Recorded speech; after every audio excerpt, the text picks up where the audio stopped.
Good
morning.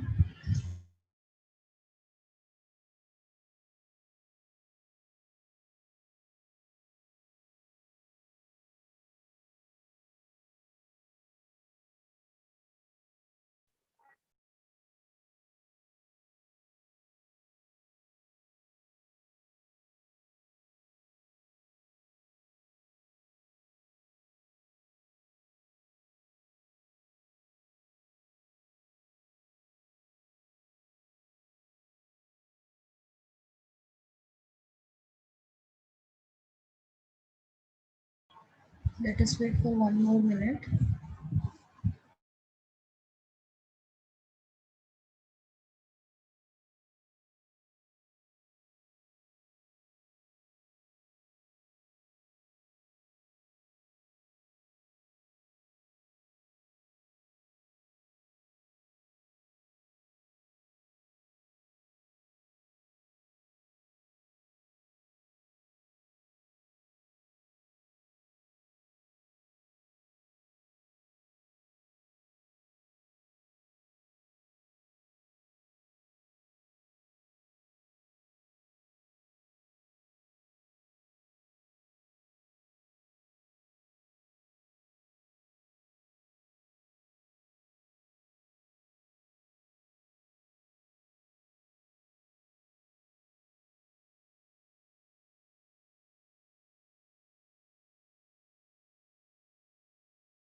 Good morning, everyone. I have only 7 people who have joined this class.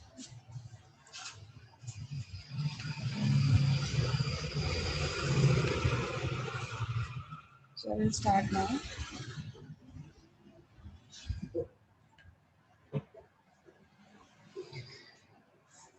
पहले मुझे ये बताइए कि आप लोगों को जो मैंने असाइनमेंट ग्रुप में भेजा था उसमें किसी को कुछ क्वेश्चन है? फाइनेंशियल मैनेजमेंट का असाइनमेंट जो मैंने यूनिट 1 का आप लोगों को दिया है,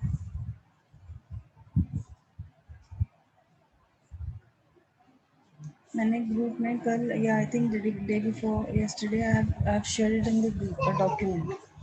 although everything is mentioned in that document, it is self clear, but फिर भी अगर किसी को कुछ क्वेश्चन उसमें आ रहा है कि कैसे असाइनमेंट बनाना है, कैसे मुझे मेल करना है, तो मुझे प्लीज बता दीजिए।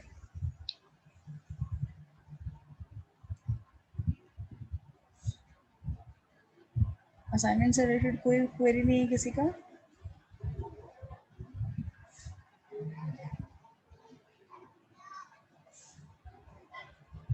ठीक है, तो फिर मैं टॉपिक स्टार्ट कर रही हूँ। Today's topic is investment decisions.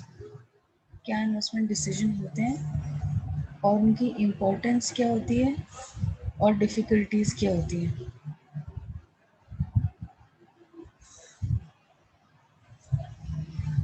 Screen दिख रहा है सबको मेरा?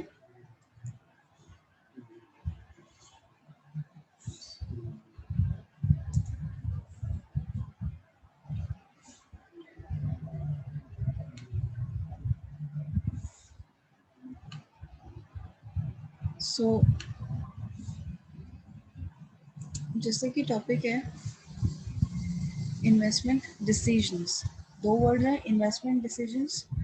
ऐसा डिसीजन जो इन्वेस्टमेंट के लिए लेना पड़े कि हमें कहाँ पर अपने फंड्स को इन्वेस्ट करके यूजफुल रिटर्न्स और प्रॉफिटेबल रिटर्न्स मिल सकते हैं, उस डिसीजन को इन्वेस्टमेंट डिसीजन कहते हैं। इन्वेस्टमेंट डिसीजन मेन टॉपिक है आपका जो जो सिलेबस में है उसका। इन्वेस्टमेंट डिसीजन की इम्पोर्टेंस और क्या क्या प्रॉब्लम्स आती हैं जब हम इन्वेस्टमेंट डिसीजंस लेते हैं या कोई भी फाइनेंशियल मैनेजर इन्वेस्टमेंट डिसीजन लेता है तो उसको क्या क्या डिफ़िकल्टीज आती हैं वो हम कवर करेंगे।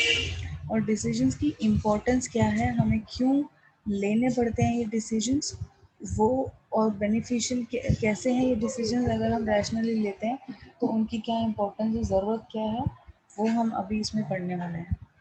Investment decision importance and difficulties. अगर आपको एक बहुत बड़ा क्वेश्चन आता है, लॉन्ग क्वेश्चन, तो आप प्रॉपर इन्वेस्टमेंट डिसीजंस के बारे में बता सकते हैं कि कौन कौन से डिसीजंस भी होते हैं, जो मैं इसमें आपको बहुत डिटेल में इस टॉपिक में नहीं बताऊंगी, बट ओवरव्यू ज़रूर मैं दे दूंगी आपको, क्योंकि इन टॉपिक्स को इन डिटेल नेक्स्ट यूनिट्स में अदरवाइज आपके सिलेबस में दिया गया है। तो मैं ये डिटेल में तब बताऊंगी, बट हर चीज़ का ओवरव्यू इस पर्टिकुलर टॉपिक में भी दे दूंगी, so that you have an idea कि अगर उसको लेंदी आंसर करना है तो आपको क्या क्या कवर करना पड़ेगा। ठीक है, नेक्स्ट वुड बी कि डिफ़िकल्टीज और इम्पोर्टेंस के बाद कि इन्वेस्टमेंट डिसीजन क्यों इम्पोर्टेंट होता है कैश फ्लोज में। कैश फ्लोज होता क्या है, कैश कैसे फ्लो होता है, इनफ्लो आउटफ्लो किन किन एक्टिविटीज़ से होता है, वो भी हम इसमें कवर करेंगे। होपफुली अगर आज सारा कुछ तीनों चीज़ें कवर इस टॉपिक की अगर आज हो जाती हैं तो।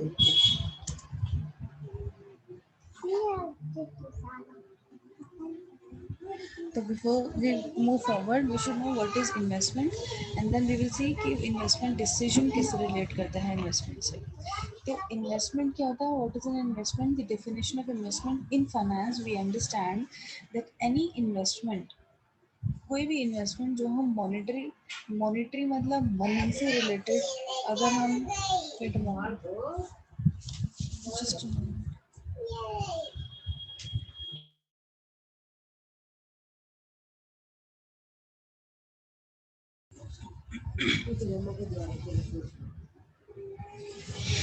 sorry. So the investment is a monetary asset purchased, मतलब कि कोई भी इन्वेस्टमेंट किसी भी ऑर्गेनाइजेशन में अगर कुछ भी एसेट परचेज हो रहा है, मॉनिटरी एसेट यानी कि जो रिलेटेड टू मनी है, या तो उसकी वैल्यू इक्विवेलेंट टू कुछ मनी है, या हमने मनी से ऑफ कोर्स वो खरीदा है कोई भी एसेट, और इस आइडिया से खरीदा है कि उस एसेट से हमको फ्यूचर में कुछ इनकम होगा या कुछ बेनिफिट ज़रूर होगा हमारे बिजनेस को।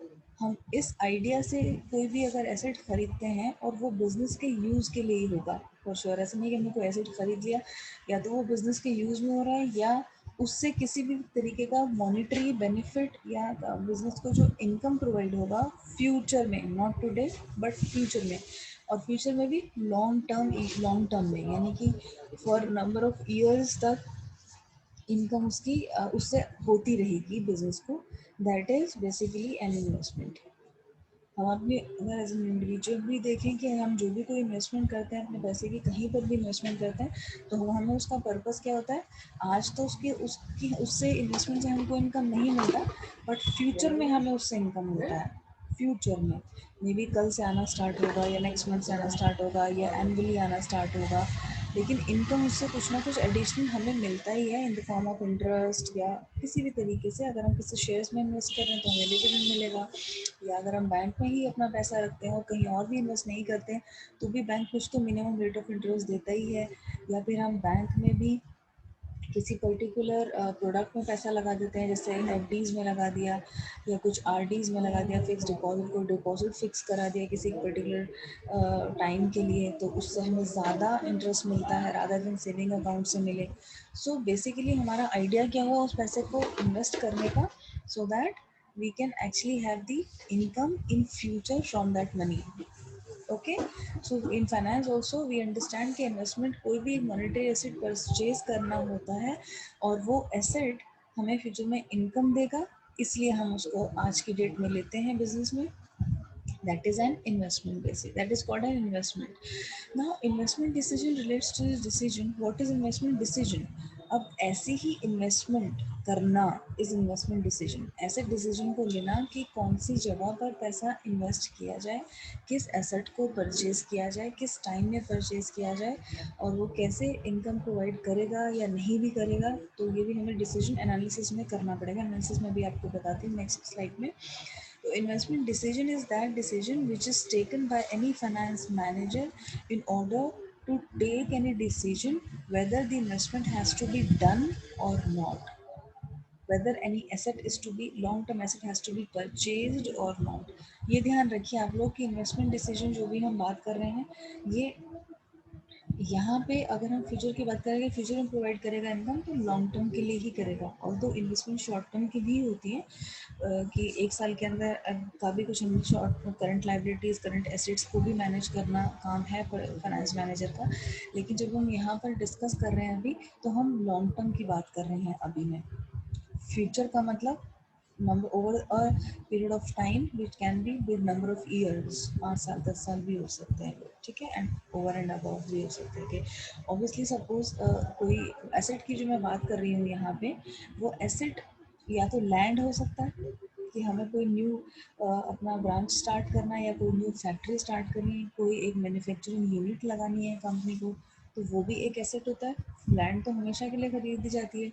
आज हमने पैसा देकर उसको खरीद तो लिया, लैंड का पैसा जो हमने परचेज किया वो तो हमने आज कर लिया, पैसा दे दिया हमने आज, बट रिटर्न्स उससे हमें फ्यूचर में ही मिलने वाले हैं। कि हमारा हो सकता है रेंट बचे, या अगर हम लैंड नहीं ले रहे हैं तो हमें रेंट पर ऑफ कोर्स वो काम करना पड़ेगा, या एसेट में मशीनरीज भी आती हैं, फर्नीचर्स भी आते हैं, जो बिजनेस के में फर्नीचर्स यूज़ करते हैं हम, टेबल चेयर जो भी स्टाफ यूज़ कर रहे हैं, या अदरवाइज कुछ लॉकर्स हैं, कुछ भी एक फर्नीचर जो कि एक साल में तो ख़राब नहीं होगा, over a period of time तक वो फ़ायदा करता रहेगा बिजनेस को कुछ ना कुछ मैनर में। Same is the case with machineries also, कि कोई एक एडवांस्ड मशीनरी की ज़रूरत है कुछ प्रोडक्शन के लिए, जिससे शायद प्रोडक्शन बढ़े या बिजनेस का प्रॉफिट बढ़े।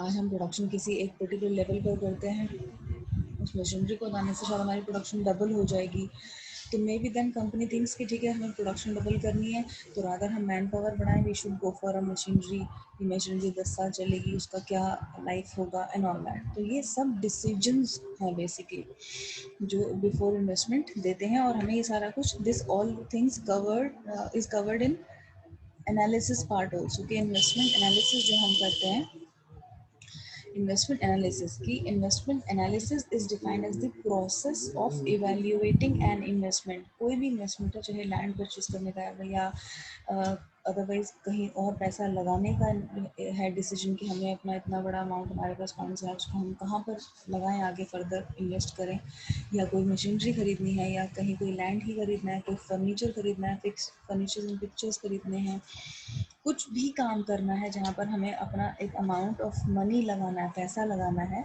तो उसके लिए हम बहुत सोच समझ के एनालाइज करने के बाद ही इन्वेस्टमेंट करते हैं। और एनालिसिस में दो चीज़ें मेन रहती हैं, प्रॉफिटेबिलिटी और रिस्क।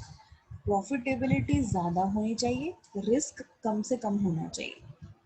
तो कोई भी ऐसी इन्वेस्टमेंट जिसमें हमें बहुत ज़्यादा प्रॉफिट दिख रहा है और रिस्क बहुत कम दिख रहा है, उस पर्टिकुलर चीज़ में हम अपना इन्वेस्टमेंट कर सकते हैं। तो एनालाइज करने का ये सारे पॉइंट्स एनालिसिस करने के कि कॉस्ट क्या है उस पर्टिकुलर एसेट को प्रोक्योर करने की, मतलब लेने की, बाय करने की, परचेज करने की। उसके बाद उसका मेंटेनेंस कितना है, हर साल उसका कितना कॉस्ट जाएगा, कुछ मेंटेनेंस भी जाएगा, डेप्रिशिएट होगा, उसका वैल्यू भी कुछ कम होगा, कितने साल की उसकी लाइफ है, कितने साल वो प्रोडक्ट चलेगा। हम आज कोई प्रोडक्ट खरीद रहे हैं, हमें कंपनी ने कुछ वारंटी दी है, गारंटी दी है, बताया ये प्रोडक्ट की इतनी लाइफ होती है, इतने साल चलता है।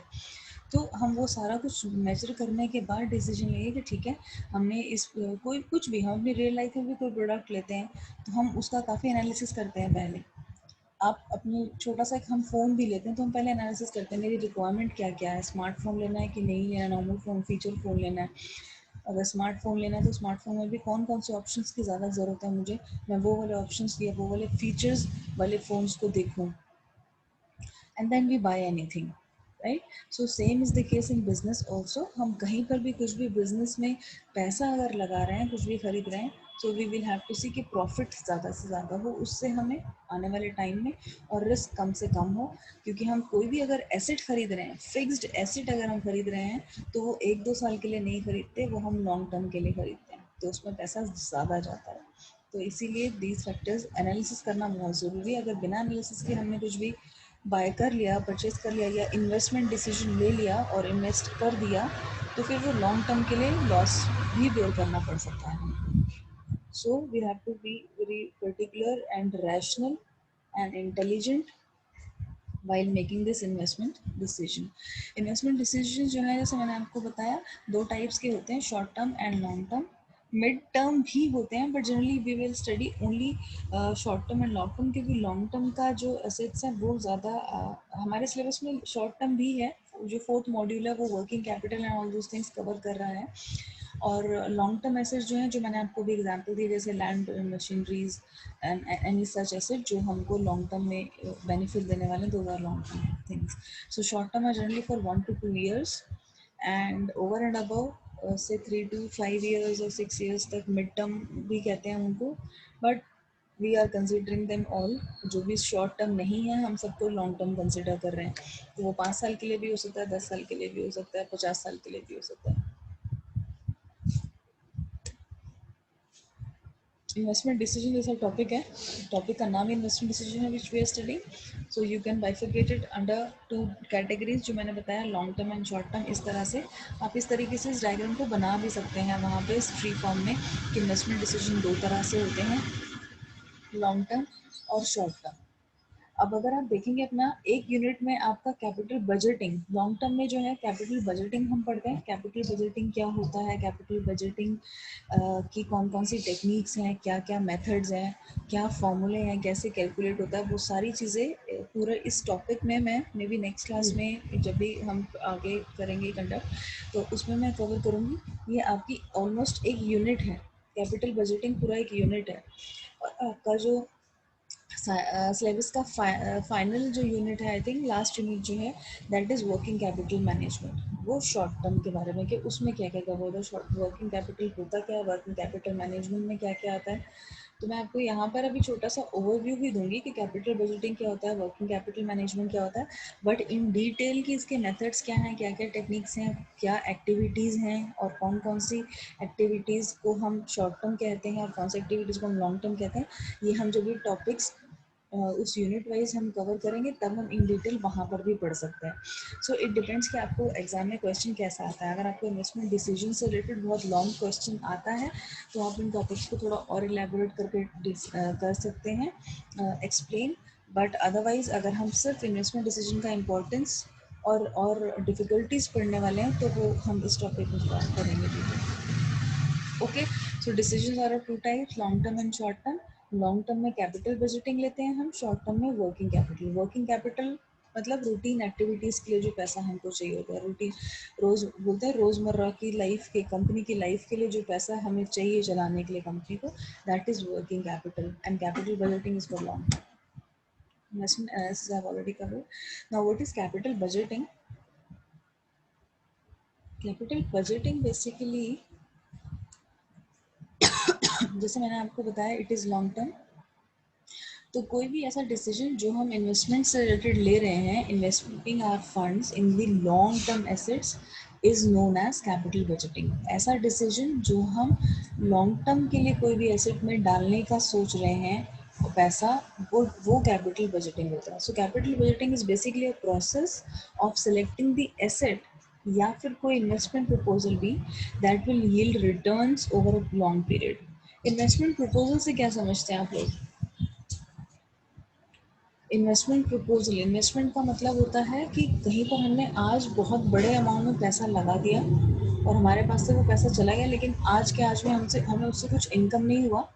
मे बी अगले साल से वो इनकम स्टार्ट होगा, ईयर आफ्टर ईयर हमको होगा इनकम।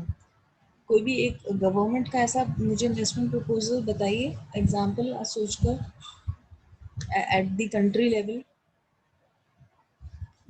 फॉर एग्जाम्पल जैसे ये मेट्रो प्रोजेक्ट है which was invested by the government of India, कि दिल्ली गवर्नमेंट ने मेट्रो के ऊपर इन्वेस्टमेंट किया, ह्यूज इन्वेस्टमेंट किया। इनिशियली कोई इनकम नहीं था और फर्स्ट फ्यू इयर्स सिर्फ कंस्ट्रक्शंस के काम हुए, हमने इंपोर्ट करे मेट्रो ट्रेन्स को, इंपोर्ट किया, स्टेशंस बनाए, सब कुछ किया। मे बी जितने टाइम तक कंस्ट्रक्शन हो रहा था इन्वेस्टमेंट लगे जा रहा था बट कोई प्रॉफिट नहीं हो रहा था। बट अब when the things are done और अब it is just in the use, उसको मेंटेन करने का थोड़ा सा कॉस्ट आता होगा मेंटेनेंस का, कि कभी कुछ ख़राब हो गया तो वहाँ पर वो ठीक करवा दिया, तो टेक्निकल इशू हो गया तो वहाँ पर ठीक करवा दिया। बट ह्यूज इन्वेस्टमेंट जो था कि हमें कुछ पर्टिकुलर चीज़ को खरीदना था या स्टेशंस बनवाने थे, कुछ करना था, वो सब कुछ अब नहीं रहा है। एंड अब वो पर्टिकुलर प्रोजेक्ट जिसमें इन्वेस्ट किया था वो अब इनकम करके दे रहा है गवर्नमेंट को।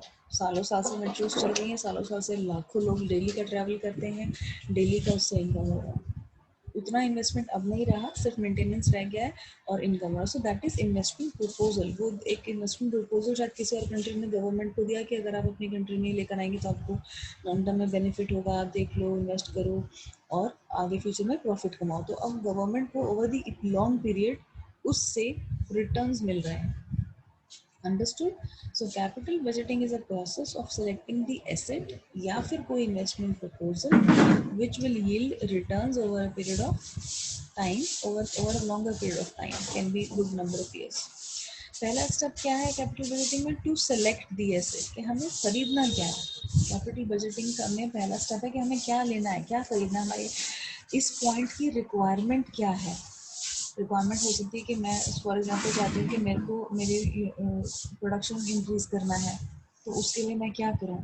मैन पावर बढ़ाऊँ या लैंड परचेज करूँ, मशीनरी लगा लूँ एग्जिस्टिंग की फैक्ट्री में कि प्रोडक्शन बढ़ जाए, या बिल्कुल बहुत बहुत ही बड़ा इन्वेस्टमेंट करना पड़ेगा, मुझे नया प्लांट स्टार्ट करना पड़ेगा, नया फैक्ट्री डालना पड़ेगा, क्या करना पड़ेगा? वो पहला स्टेप है डिसाइड करना कि करना क्या है, what is to be buy, what is to be bought और purchased, whether existing or new on the basis of the benefit। New और एग्जिस्टिंग मैंने आपको बता दिया कि एग्जिस्टिंग में अगर हम कुछ इम्प्रूवमेंट करना है, एनहांसमेंट करना है या नया लेके आना है on the basis of the benefits that will be derived from it in the future. जो भी बेनिफिट्स हमें चाहिए, हम पहले वो बेनिफिट्स पे आइडेंटिफाई करेंगे, उसके बाद नेक्स्ट स्टेप होगा कि अब हम एनालाइज करेंगे जो भी हमने डिसाइड करा है कि हमें मशीनरी चाहिए, लैंड चाहिए या कुछ भी, कोई हमें इन्वेस्टमेंट को प्रपोजल की और कंपनी हमें दे रही है कि हम ये डील साइन कर लेते हैं, हमें प्रपोजल साइन कर लेते हैं और इसके बाद इससे हम इतना इतना शेयर अपना जो भी हमें इनकम होगा वो हम शेयर करेंगे 50-50 या 40-60 वटेवर। तो नेक्स्ट स्टेप होता है एनालाइज करना उस प्रपोजल को, उसकी अनसर्टेनिटी और रिस्क इन्वॉल्व ज़रूर रहेगा। जब भी हम कभी फ्यूचर की बात कर रहे हैं और लॉन्ग टर्म की बात कर रहे हैं, हमें अपने दिमाग में ये हमेशा रखना है एज द फाइनेंस पर्सन कि जब हम फाइनेंशियल मैनेजमेंट पढ़ रहे हैं कि रिस्क तो रहेगा ही रहेगा, फ्यूचर का हमें नहीं पता। हम चाहे कितना भी सिक्योर कर लें अपने आप को, इंश्योरेंस भी हम लेते हैं, वो इंश्योरेंस भी हम इसलिए लेते हैं क्योंकि फ्यूचर का हमको नहीं पता।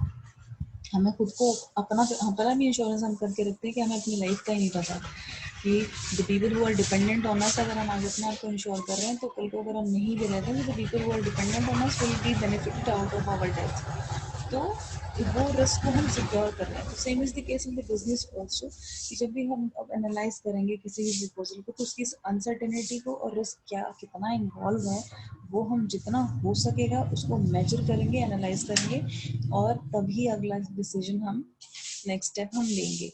लेकिन फिर भी उसके बाद भी बहुत सारी ऐसी चीज़ें बच जाती हैं जहाँ पर कि हम कंसीडर नहीं कर पाते, अंदाज़ा नहीं लगा पाते कि ये चीज़ फ्यूचर में होने वाली है। उसकी वजह से जो लॉस होगा उसको तो हम ओवरकम नहीं कर सकते, बट पॉसिबली जितनी भी चीज़ें हैं जिसको हम इन्वॉल्व कर सकते हैं रिस्क फैक्टर को लेके, उसको हमें कंसिडर करना चाहिए before analysing, before choosing any proposal. ठीक है। So the benefits are to be accrued in the future. The uncertainty is high with respect to its returns. अगर हमने एनालिसिस नहीं किया है तो अनसर्टेनिटी हाई रहेगा और रिटर्न्स में फिर प्रॉब्लम हो पाएगा। अनसर्टेनिटी का एक बहुत बड़ा एग्जांपल हमारे पास आजकल अभी चल ही रहा है, this corona. Nobody has planned for this, nobody has any idea about this. ठीक है, nobody had any idea about this. हमने कुछ इस चीज़ के लिए प्रिपेयर नहीं किया था, इसीलिए सभी बिजनेसेस में ये लॉसेस हुआ है, हर किसी को लॉस हुआ है, क्योंकि ये फैक्टर, ये रिस्क फैक्टर कभी भी किसी ने भी एनालाइज करते टाइम कि ऐसा हो सकता है, कभी भी इसको अपना कंसिडरेशन में नहीं लिया, इसीलिए people are at loss now. People मतलब almost every industry including the governments of the countries also, economy भी सब अभी इसकी वजह से लॉस में है। अंडरस्टूड। तो अगर ये उस टाइम पर कुछ भी हमें इसका आइडिया थोड़ा भी होता तो हम इसको इन्वॉल्व करने की कोशिश करते इसके रिस्क फैक्टर को, और पहले से ही कोशिश करते कि अगर ऐसा हो जाएगा तब हम क्या करेंगे, but we were not ready for it and we anyhow now facing the losses for it. So same is the case of the business. जो भी पॉइंट हमें लगता है कि अनसर्टेनिटी के हैं या यहाँ पर ऐसा गलत हो सकता है, या जो भी कुछ पॉइंट कुछ हमें लगता है रिस्क है, हम उन सबके लिए आपको प्रिपेयर करके अगर पहले से चलें तो प्रॉफिट हम जो है उसको हम मैक्सिमाइज कर सकते हैं, रिस्क को हम मिनिमाइज कर सकते हैं। जब हमने पहला स्टेप हमने देख लिया हमें क्या खरीदना है, दूसरा हमने देख लिया कि उसको हम प्रॉपर एनालिसिस करेंगे, समझ लिया हमने कि क्या खरीदना, उस प्रपोजल का एनालिसिस कर दिया, अनसर्टेनिटी रिस्क सब कुछ हमने स्टडी कर लिया। फाइनली हम क्या करेंगे, the minimum rate of return is to be set against which the performance of the long term project can be evaluated. मतलब हम सोचेंगे कि हमें मिनिमम इतना रेट ऑफ रिटर्न तो इस एसेट से चाहिए ही चाहिए।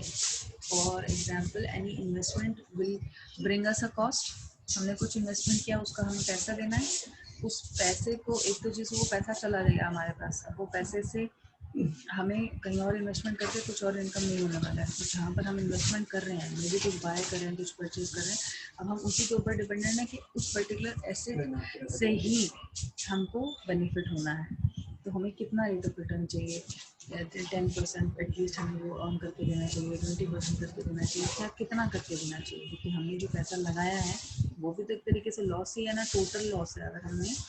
अगर हम उसको सिंपली कहीं और इन्वेस्ट करते या कुछ भी नहीं करता बिजनेस और सिर्फ बैंक में रखता तो भी कुछ रिटर्न आता, तो वो रिटर्न प्लस उसके अलावा और उसका अगर कॉस्ट है कुछ अर्न करने का, वो लॉस, वो सब कुछ, मतलब you have to after analysing you have to set the minimum rate of return, जो कि जनरली बॉसेस सेट करते हैं कंपनीज में कि मुझे इस पर्टिकुलर इन्वेस्टमेंट को करने के बाद इतना मिनिमम रेट ऑफ रिटर्न तो चाहिए इससे, अदरवाइज हम ये डिसीजन लेंगे नहीं, मैं ये अप्रूव ही नहीं करूँगा कि we should go for this proposal और we should buy this product in the sense की asset in the organisation. Capital building हो गया। अब हम जो था यहाँ इस डायग्राम में कैपिटल बिल्डिंग लास्ट आप देख रहे हैं, शॉर्ट टर्म में है वर्किंग कैपिटल मैनेजमेंट, तो अब हम वर्किंग कैपिटल मैनेजमेंट देखेंगे। तो मैंने आपको इसमें एक स्लाइड ही डाला कि what is working capital, what is capital building, so that you have an idea that what exactly it is. और डिटेल में हम लोग नेक्स्ट टॉपिक्स को जब आएंगे ये डिटेल। वर्किंग कैपिटल क्या होता है ना, any investment made in the current assets. जैसे मैंने आपको बताया कैपिटल बजटिंग में हम जो इन्वेस्टमेंट कर रहे हैं वो फिक्स्ड एसेट्स में कर रहे हैं, फिक्स्ड एसेट्स में कर रहे हैं। वर्किंग कैपिटल में हम करंट एसेट्स में करेंगे। करंट का मतलब होता है वेरी शॉर्ट टर्म, करंट का मतलब आज के टाइम में रूटीन जो अभी के रूटीन में चल रहा है। तो इन्वेस्टमेंट हम जो कर रहे हैं वो करंट एसेट्स या शॉर्ट टर्म एसेट्स में जब हम करते हैं, सो that is working capital management. Okay, current assets ज़्यादातर क्या होते हैं, cash in hand, cash at bank, जो कि इसी साल में हमारे पास है, अब हो सकता है इसी साल में वो खत्म भी हो जाए। हम कुछ एक वर्किंग कैपिटल अपना रखते हैं कि इतना हमारे पास इन हैंड होना चाहिए cash to meet our routine expenses या शॉर्ट टर्म एक्सपेंसेस, तो वो वर्किंग कैपिटल मैनेजमेंट होता है। Working capital management also deals with the management of the current assets that are highly liquid in nature. जैसे मैंने आपको बताया, लिक्विड का मतलब cash. As any asset, for example fixed asset है, लैंड है हमारे पास, हमारा घर है फॉर एग्जाम्पल, वो हमारा एसेट तो है, बट अगर हमें इमीडिएटली कैश की ज़रूरत है तो क्या जो घर की वैल्यू है हमारे पास, उतना कैश हमारे पास है? हमारे पास नहीं है, क्योंकि वो तो हमारे पास फिक्स्ड एसेट के फॉर्म में है। जब तक हम घर बेचेंगे नहीं, उसकी वैल्यू हमारे पास इन हैंड नहीं आएगी। तो लिक्विड, हाईली लिक्विड एसेट का मतलब है कि कितना हमारे पास इन हैंड आज की डेट में कैश है जो हम इमीडिएटली हम खर्च कर सकते हैं। तो cash is the only form of asset जो कि आज के आज अगर हमें हमें हमारे पास अगर है तो हम अभी के अभी उसको यूज कर सकते हैं। वेयर एज दो फिक्स्ड एसेट्स, उसमें हमारा पैसा तो लगा हुआ है और पैसा है भी हमारे पास, बट उसको लिक्विड में कन्वर्ट करने में हमको टाइम लग सकता है। उसको हम कब बेचेंगे, कब हमें वो पैसा इन कैश होगा, कब हमें मिलेगा, it can take few months also at time. So that is for long term.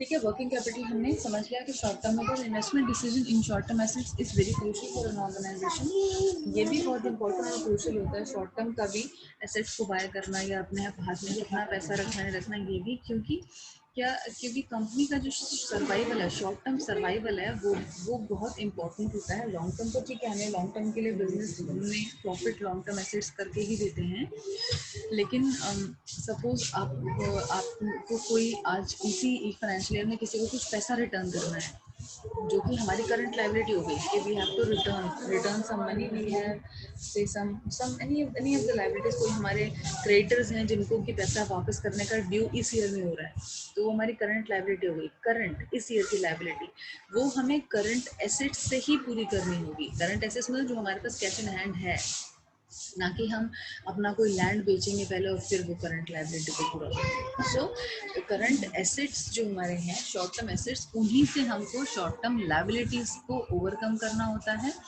और उनको मीट भी करना होता है, मतलब कंप्लीट करना है जो हमारे पास अवेलेबल है। इसीलिए investment decision short term assets में भी बहुत इंपॉर्टेंट है। हमें सोच के चले नहीं हमें इस साल में बिल्कुल पैसा नहीं चाहिए, हम कोई कुछ कैश इन हैंड नहीं रखेंगे, और एकदम से आफ्टर से 6 months 7 months in the business कोई क्रेडिटर जाकर खड़े हो जाते हैं कि you have to repay us this much amount, तो वो कहाँ से पे होगा? फिर क्या लैंड बेचेंगे हम? या जो हमने इतना ज़्यादा पैसा लॉन्ग टर्म एसेट में, फिक्स एसेट में लगाया है आफ्टर एनालिसिस, उसको हम बेचेंगे कैसे? हम कैश करेंगे पैसा, या फिर हमें जाकर लोन लेना होगा किसी से, और लोन जब हम लेंगे तो that will also come with the cost. So short term investment जो होती है, शॉर्ट टर्म डिसीजन जो होता है इन्वेस्टमेंट का, वो भी बहुत इंपॉर्टेंट होता है, ठीक है, in order to meet the current liabilities. In case of firm has an inadequate working capital, अगर किसी भी फर्म या कंपनी में इनएडेक्वेट है, मतलब एडेक्वेट अमाउंट में वर्किंग कैपिटल नहीं है, वो एनालिसिस नहीं करता है कि हमें वर्किंग कैपिटल रखना कितना है, यानी कि routine capital, short term capital एक पर्टिकुलर ईयर के लिए रखना कितना है, अगर वो ये डिसाइड नहीं कर पाते हैं एडेक्वेटली, तो फिर लेस फंड्स जो हमने इन्वेस्ट करें शॉर्ट टर्म में, वो हमारी करंट लाइबिलिटीज को पूरा नहीं कर पाएंगे और हमें अपने आप को बैंकरप्ट डिक्लेयर करना पड़ेगा। बहुत सारे लोग अपने आप को बैंकरप्ट डिक्लेयर कर देते हैं ना, बहुत कंपनीज होती है कि हम बैंकरप्ट हो गए कि हमारे पास कैश नहीं बचा, कुछ भी पैसा नहीं बचा। फिर बैंक्स क्या करते हैं, फिर वो अगर बैंक से उसने लोन लिया होता है तो वो फिर उनकी फिक्स एसेट्स को बेचते हैं। ठीक है भाई, तुम्हारे पास अब करंट में पैसा नहीं है, तो तुम्हारे पास जो फिक्स एसेट्स है जिसको तुमने लॉन्ग टर्म बिजनेस के लिए रखा था, उसको बेचो, हमारा करंट पैसा पूरा करो। सो देन दिस मीन्स कि वर्किंग कैपिटल अगर एडुकेट होता तो वो प्रॉब्लम आती ही नहीं, वहाँ तक पहुँचते ही नहीं। So adequate amount of working capital should be invested in the business is also one of the very important decision to be taken care by the finance people in the organization.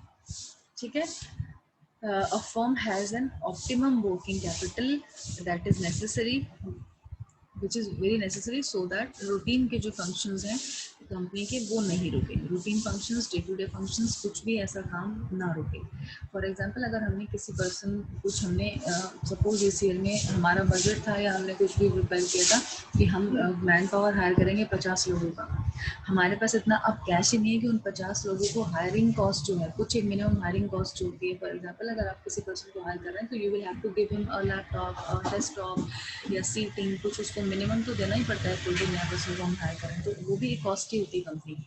उस person ने day 1 से आकर perform करना नहीं शुरू करा, लेकिन उसकी सैलरी स्टार्ट हो गई फर्स्ट डे से। चाहे आप फॉर एग्जांपल आप अपना एग्जांपल लीजिए, when you will be going to any organisation, day 1 से आपका सैलरी स्टार्ट हो जाएगा, बट क्या डे 1 से हम उनको ऐसा परफॉर्म करके देते हैं?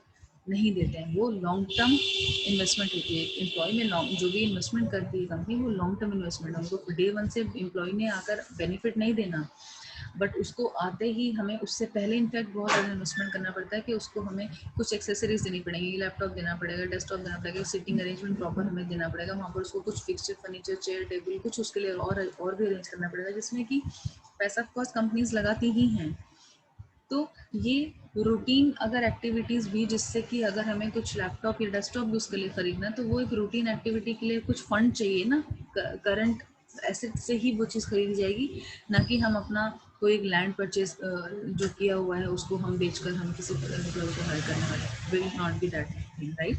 सो working capital should be in that adequate amount so that the smooth functioning can take place from day to day, कि रोज रोज का जो काम है वो कंपनी का स्मूथ तरीके से चलता रहे, इतना वर्किंग कैपिटल, इतना लिक्विड कैश कंपनी में रहे all the time. That is also one of the crucial decisions. ये क्लियर हो गया? I am going to click your attendance, give me just 1 minute.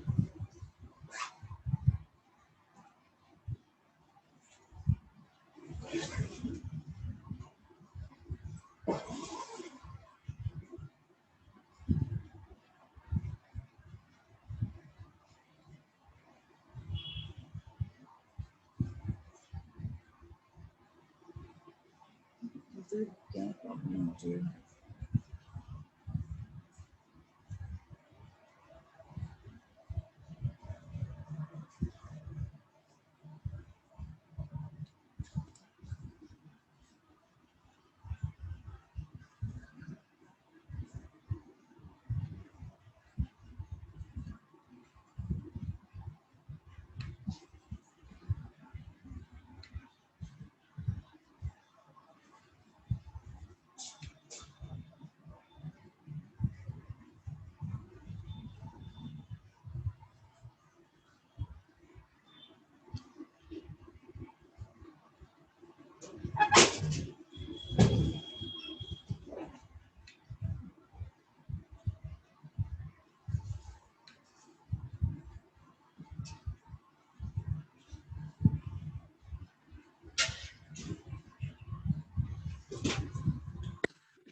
Uday, can you hear me?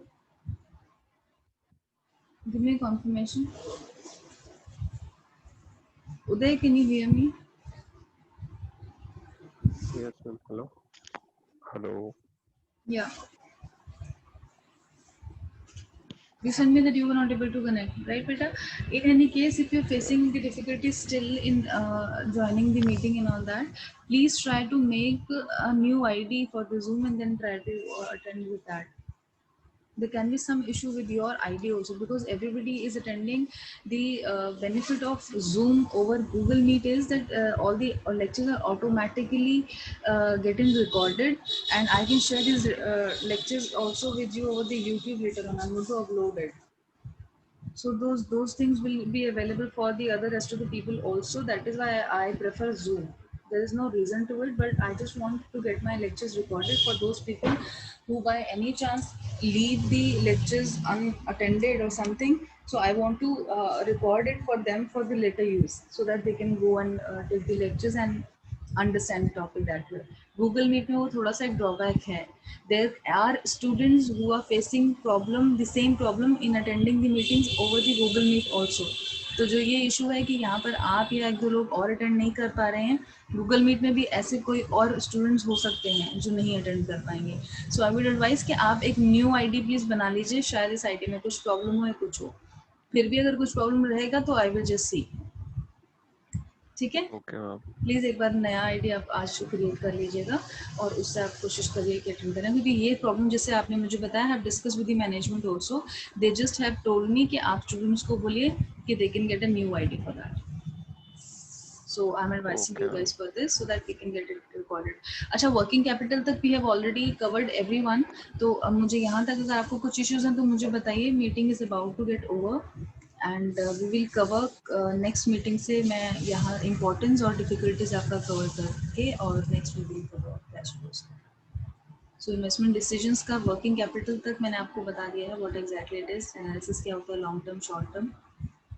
So we'll cover the rest in the next class. Thank you everyone for your time. Take care. Bye bye.